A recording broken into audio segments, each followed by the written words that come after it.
যেহেতু আমার বাজেটে কম ছিল এবং আমার কাছে কম টাকা ছিল, তো আমি চেষ্টা করলাম কম টাকায় কোথায় ভালো জিনিস পাওয়া যাবে। তো আমি অনলাইনে সার্চ করতে লাগলাম যে অল্প টাকায় কি পাওয়া যাবে। তো হঠাৎ করে আমার সামনে একটি ফোন এলো। তো আমি ফোনটা দেখলাম যে এই ফোনটা কোথায় পাওয়া যাবে। তো পরে দেখলাম এই ফোনটা লোকেশন দেখাচ্ছে গুলিস্তান মার্কেটে। তো আমি গুলিস্তান থেকে ফোনটা কিনলাম, কেনার পরে দেখেন এই হচ্ছে অবস্থা ফোনের, মানে ডিসপ্লেটা একদম নীল হয়ে গেছে। এবার আরেকটা বাটন ফোন কিনছি, সে বাটন ফোনের অবস্থাটা দেখেন।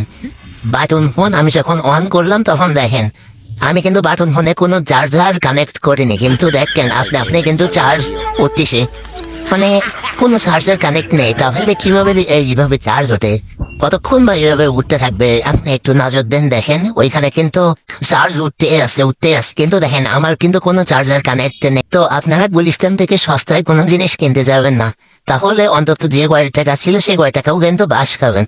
এজন্য সতর্ক হয়ে যান এবং ওইখান থেকে জিনিস কেনা থেকে বিরত রাখুন।